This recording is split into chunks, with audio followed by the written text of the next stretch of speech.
Okay, everyone. So we'll discuss about the osteomyelitis today. Obviously, we discussed about the pathophysiology, right? In the last lecture, we discussed about the pathophysiology के osteomyelitis actually में होता कैसे. Okay, we discussed about sequestrum formation. उसके अलावा involucrum फिर कैसे बनता है. उसके अलावा cloaca कैसे बनता है. Okay, sinus कैसे बनता है. We discussed each and everything in very detail. Okay, fine. So now we will read it case में book के अंदर इसके बारे में क्या लिखा है. So what is osteomyelitis? It is basically bone infection which is caused by direct spread from a soft tissue infection in 80% of the cases is most common in adults, right? Whereas infection caused by hematogenous seeding 20% of the cases. तो 80% of the time ये जो for example हमारे पास osteomyelitis है वो किस वजह से होता है? Due to spread of some infection from the soft tissue, okay? और 20% of the time किस वजह से होता है? Hematogenous spread यानी कि blood के through spread होता है उसका, fine, okay? Is more common in children, metaphysis specially. So we discussed about this condition, okay, कि ये फॉर एग्जांपल हमारे मेटाफाइसिस को इन्वॉल्व करता है. वहाँ पे बैक्टीरिया आता है, फिर उसके बाद वहाँ पे हमारे वाइट ब्लड सेल्स आते हैं, फिर पस फॉर्मेशन होता है, right. So we discussed in very detail about this. अच्छा, of the long bones specially ये कौन से बोन्स को इन्वॉल्व करता है? हमारे लॉन्ग बोन्स को, okay, right. In patients who use injectable drugs. अब कुछ पेशेंट्स ऑब्वियसली वो होते हैं जो कि इंजेक्शंस यूज़ करते हैं, राइट, ओके, इंजेक्टेबल ड्रग्स.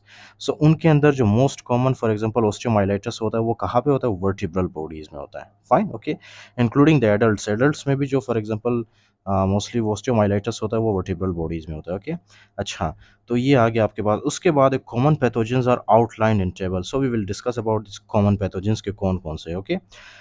उसके बाद है patient characteristics are important to keep in mind as they can clue you into commonly associated pathogens.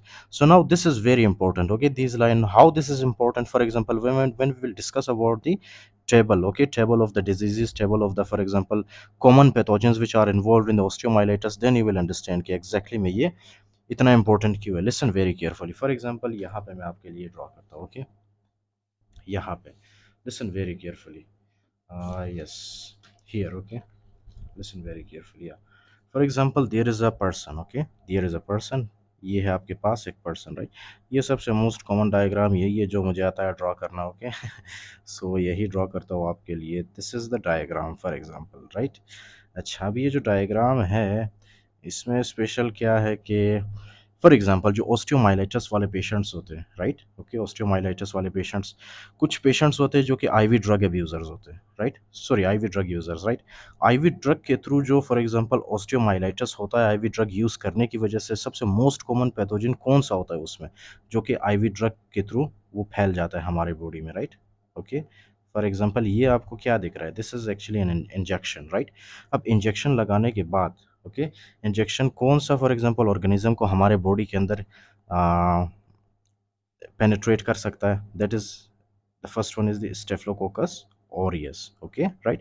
Staphylococcus aureus, this is the most common one, okay, in the osteomyelitis, right. उसके बाद एक तो Staphylococcus aureus है जो कि IV drug use की वजह से हमारे बॉडी के अंदर एंटर होता है. उसके अलावा है आपके पास Pseudomonas, okay, Pseudomonas, right, specially Pseudomonas aeruginosa, okay, Pseudomonas, right, Pseudomonas aeruginosa. तो ये आ गया आपके पास IV drug user, IV drug users, okay, IV drug users, right. उसके बाद है कुछ पेशेंट्स होते हैं सिकल सेल डिजीज वाले. आपको पता है सिकल सेल एनीमिया के बारे में? सिकल सेल एनीमिया में क्या होता है? हमारे जो रेड ब्लड सेल्स हैं उनका शेप किस तरह से होता है? उनका शेप क्रेसेंट लाइक होता है. मतलब उनका शेप जो है हमारे रेड ब्लड सेल्स का शेप चांद की तरह होता है, okay, crescent, crescent like, fine. तो चांद की तरह होता है. अब क्या है कि कुछ लोगों में जो सिकल सेल होता है, right, sickle cell, okay, sickle cell की वजह से भी, सिकल सेल डिजीज की वजह से, ओके, सिकल सेल डिजीज की वजह से भी कभी कभी क्या होता है? Osteomyelitis, fine, osteomyelitis. अब इसमें जब सिकल सेल डिजीज वाले पेशेंट में जब ऑस्टियोमाइलाइटिस होगा, जॉइंट पेन होगा, ये किस वजह से होगा? These will be because of the S4 sickle cell and S4 salmonella bacteria, okay, S4 sickle cell and S4 salmonella, right. अगर कोई पेशेंट आता है आपके पास सिकल सेल डिजीज के साथ और उसके अंदर ऑस्टियोमाइलाइटिस है, राइट, तो उसमें मोस्ट कॉमन ऑर्गेनिज्म कौन सा हो सकता है? Salmonella, right, okay.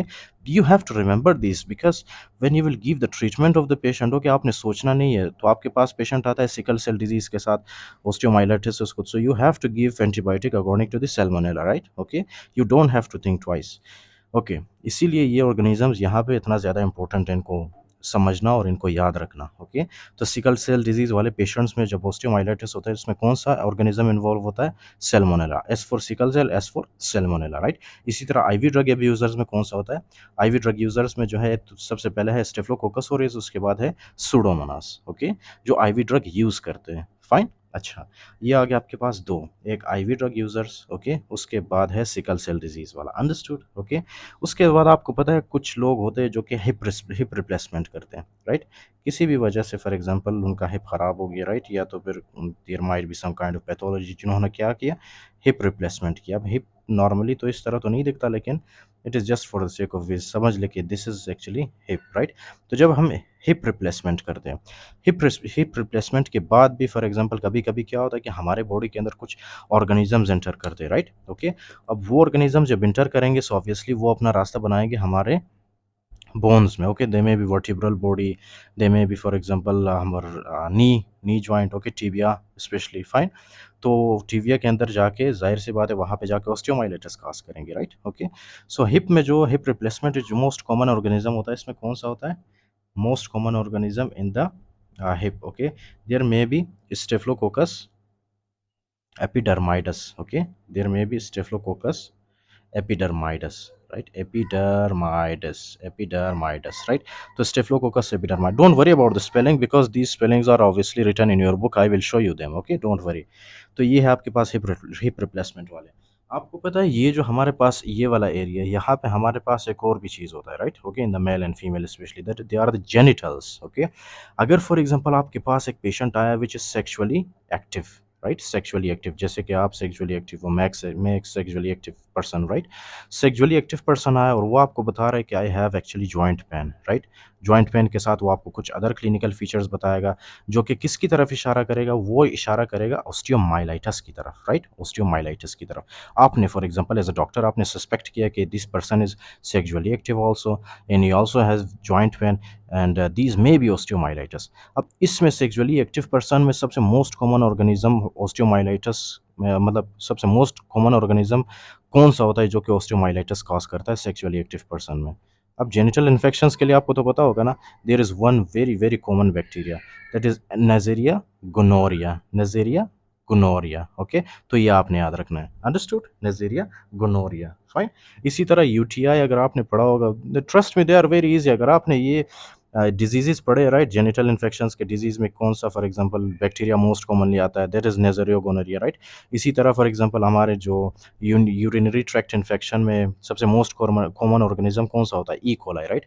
तो अब फॉर एग्जांपल अगर आपके पास एक पेशेंट आया with the urinary tract infection, right, this is for example the urinary bladder, right, UTI के साथ आया। यूटीआई में सबसे मोस्ट कॉमन ऑर्गेनिज्म कौन सा होता है? E coli. ओके, ये आपको मैं बुक से बाहर बता रहा हूँ क्योंकि we already have studied them, right. E coli होता है, उसके बाद कौन सा होता है? उसके बाद होता है सूडोमोनास, राइट, सूडोमोनास होता है।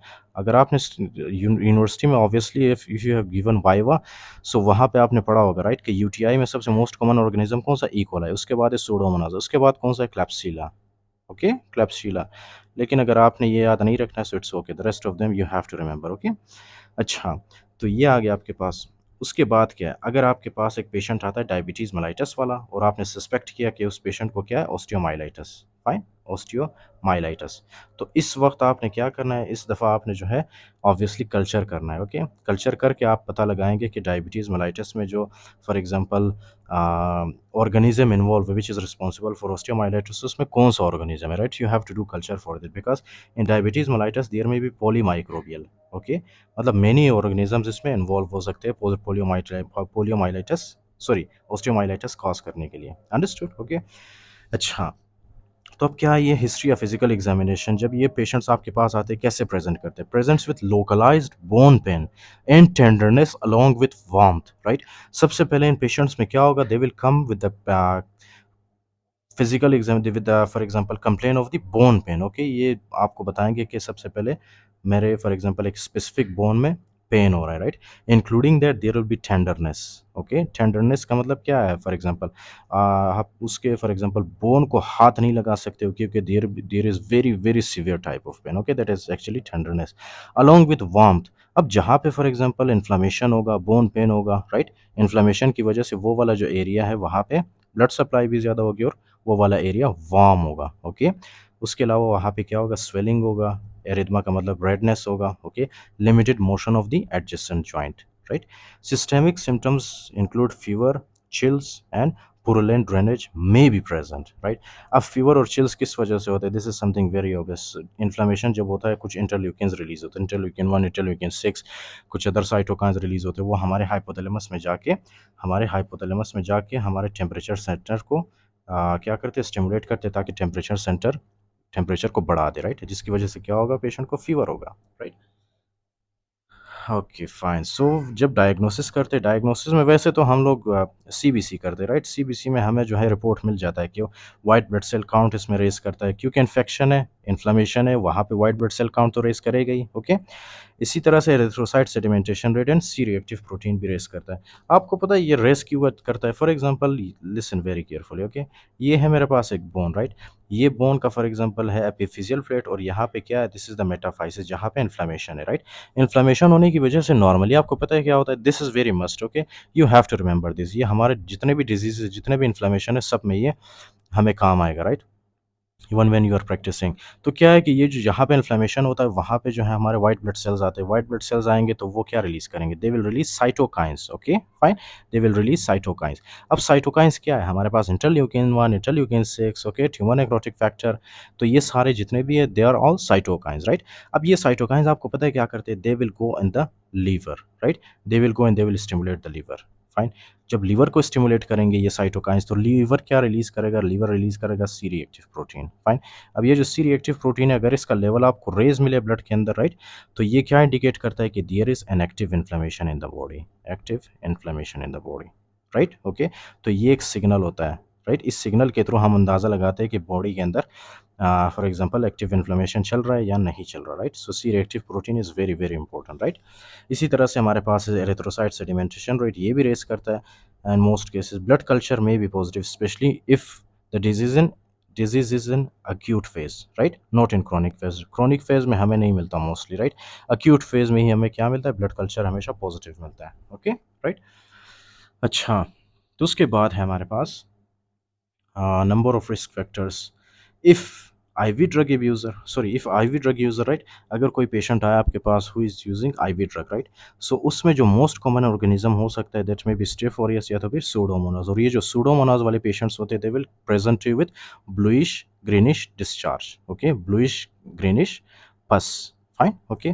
उनका जो पस होता है वो किस तरह से होता है, blue greenish, right, bluish and greenish, blue and green colour mix होता है उसमें, राइट। उसके अलावा अगर for example sickle cell disease वाला पेशेंट आता है आपके पास, और वो कहता है कि मुझे ऑस्टियोमाइलाइटिस है, मुझे जॉइंट में पेन है, राइट, और आपने फॉर एग्जांपल सस्पेक्ट किया एज अ डॉक्टर कि वाकई में उसको ऑस्टियोमाइलाइटिस है, तो उसमें मोस्ट कॉमन ऑर्गेनिज्म कौन सा हो सकता है, Salmonella, S for sickle cell disease, S for Salmonella, right. आपके पास आया patient with hip replacement, right, उसने हिप रिप्लेसमेंट किया, तो आप कह रहे हैं कि मुझे मेरे जॉइंट में पेन है, राइट। तो आपने सस्पेक्ट किया कि this person may have osteomyelitis, तो आपने वहाँ पे क्या करना है, कौन सा ऑर्गेनिज्म सस्पेक्ट करना है, Staphylococcus epidermidis, Staphylococcus epidermidis, okay, which is coagulase negative Staphylococcus, right. अच्छा, तो फूट पंक्चर वूंड में, राइट, फूट पंक्चर वूंड में कौन सा ऑर्गेनिज्म इन्वॉल्व हो सकता है, सूडोमोनास, राइट। इसी तरह जो हमारे पास क्रोनिक फॉर्म है, क्रोनिक फेज, राइट, उसमें क्या है, उसमें सबसे मोस्ट कॉमन ऑर्गेनिज्म है स्टेफिलोकोकस ऑरियस, फिर सूडोमोनास, और फिर ये वाला, राइट। सो डायबिटीज मेलाइटिस में क्या है, डायबिटीज मेलाइटिस का मैंने आपको बताया था कि that is polymicrobial, that can be Pseudomonas, that can be Staphylococcus aureus, Streptococcus, या तो फिर एनेरोब्स, राइट। तो इसमें आपने कल्चर करना है डायबिटीज मेलाइटिस वाले पेशेंट में कंफर्म करने के लिए, ओके। अच्छा, तो इमेजिंग में क्या है, इतना ज़्यादा लिखा है यहाँ पे, अगर ये सारा आप पढ़ोगे तो definitely you will get confused, okay, right. सिर्फ आपने इतना याद रखना है कि इसमें गोल्ड स्टैंडर्ड कौन सा है, गोल्ड स्टैंडर्ड है इसमें MRI, right, magnetic resonance imaging, right, this is the gold standard in this, right. ये सबसे ज़्यादा ट्रस्टेड यही है। उसके अलावा एक्सरे तो आप कर सकते हो, लेकिन एक्सरे में क्या मिलता है आपको, x-rays are often negative initially but may show periosteal elevation within 10 to 14 days। तो ये एक्सरे आपको ज़्यादा फर्स्ट वीक में आपको कोई चेंजेस नहीं मिलेगा, राइट, एक्सरे में। तो आफ्टर द फर्स्ट वीक वहाँ पे जो है बोन चेंजेस आपको नजर आएंगे एक्सरे के अंदर, राइट। सो सबसे बेहतर यही है कि हम एमआरआई के साथ चलें, okay. Including that most accurate test कौन सा है, bone aspiration with Gram stain and culture, right. Bone aspirate करोगे आप, फॉर एग्जांपल जो बोन आपको अफेक्टेड लग रहा है, राइट, ये है फॉर एग्जांपल मेरे पास कौन सा bone, this is the tibia, right. तो इसमें मैं क्या करता हूँ, इसमें एस्पायरेट करता हूँ, एक इंजेक्शन लगाता हूँ इसके अंदर, राइट। और इसके अंदर जो पस प्रेजेंट होता है उसको मैं बाहर निकालता हूँ इंजेक्शन के थ्रू, राइट। मेरे पास एक इंजेक्शन होता है, इंजेक्शन के थ्रू मैं उस पस को बाहर निकालता हूँ और उसका मैं चेक करता हूँ कि उसके अंदर कौन-सा ऑर्गेनिज़्म इन्वॉल्व्ड है, ओके? तो उसी के अकॉर्डिंगली फिर मैं जो है ट्रीटमेंट प्लान करूँगा, right? However clinical diagnosis made by probing through the soft tissue to bone is usually sufficient as aspiration carries a risk for infection, right? तो एस्पायरेशन जब हम करते हैं उसमें जो है रिस्क ऑफ इन्फेक्शन होता है, ओके? इसमें रिस्क ऑफ इन्फेक्शन होता है। अच्छा, तो ट्रीटमेंट में क्या है? ट्रीटमेंट में ये वाला यहाँ पे जो लिखा है, आप इस पे फ़ोकस करें, right? Empirical treatment specially in case of adults, आप क्या करते हो? इंट्रावेनस, सेफिपीम और सिप्रोफ्लॉक्सासिन आप दे सकते हो, राइट? या तो फिर आप सेफिपीम प्लस वेनकोमाइसिन दे दें, या तो फिर आप सिप्रोफ्लॉक्सासिन प्लस वेनकोमाइसिन दे दें, okay, fine. Actually these 2 will cover all the gram, for example, all the staphylococcus bacteria, okay, specially staphylococcus को कौन कवर करता है? Vancomycin, if the staphylococcus is methicillin resistance, right. So in short अगर आपने याद रखना है, सिर्फ आपने इतना याद रखना है कि in case of adults empirical treatment कौन सा है? सिफिपीम प्लस वेनकोमाइसिन। अगर सिफिपीम आप नहीं दोगे तो you can go with ciprofloxacin plus vancomycin, simple, okay. ये आप लिख ले अपने बुक पे, ओके। इंक्लूडिंग दैट, अगर चिल्ड्रन वाला है which is for example less than 3 months, so in that case you will give IV cefotaxime या तो फिर ऑक्सास्लिन, ओके, फाइन। सिफोटेक्सिम दोगे आप प्लस ऑक्सास्लिन या तो फिर vancomycin, okay, right. It basically means, right, सबसे पहले आपके पास जब चिल्ड्रन आता है तो आप उसको क्या देते हो? सिफोटैक्सिम, राइट, सिफोटैक्सिम देते हो, राइट, ओके। किसके साथ देते हो आप? ऑक्सास्लिन के साथ, ओके, ऑक्सास्लिन के साथ। If methicillin sensitive staphylococcus aureus. अब स्टेफिलोकोकस ऑरियस हमारे पास कितने टाइप्स के होते हैं? 2 टाइप्स के, राइट। फॉर एग्जांपल ये है हमारे पास एक स्टेफिलोकोकस ऑरियस, राइट। अब ये क्या है? This is actually methicillin resistance Staphylococcus aureus. इसका मतलब ये है कि जब आप ड्रग देते हो ना, ड्रग, जब आप ड्रग देते हो, for example this is a drug, right, इसको किल करने के लिए आप ड्रग देते हो, तो इसके पास एक एंजाइम होता है, राइट, इस तरह से एक एंजाइम होता है, एक कैंची की तरह, ओके, कैंची की तरह इसके पास क्या होता है? एक एंजाइम होता है, और वो क्या करता है? इस ड्रग को काट देता है बीच में से, ओके, इस ड्रग को डिस्ट्रॉय करता है। तो इसीलिए हम इसको क्या कहते हैं? Methicillin resistance Staphylococcus aureus, okay, fine. तो अगर आपके पास वो जो स्टेफिलोकोकस ऑरियस है, राइट, वो मेथिसिलिन रेजिस्टेंस है, तो in that case we will give vancomycin to the patient. अब ये किस तरह से होगा? जाहिर सी बात है, आप कल्चर करोगे उसके थ्रू आपको पता चलेगा, ओके, फाइन। तो ये है आपके पास empirical treatment for the adults, और ये है चिल्ड्रन के लिए, राइट। उसके अलावा ये भी अगर आपने पढ़ना हो तो आप ज़रूर पढ़ लेना, राइट, लेकिन जो मोस्टली स्पेसिफिक है वो आपने यही याद रखना है, okay, this empirical treatment for adults and children, right.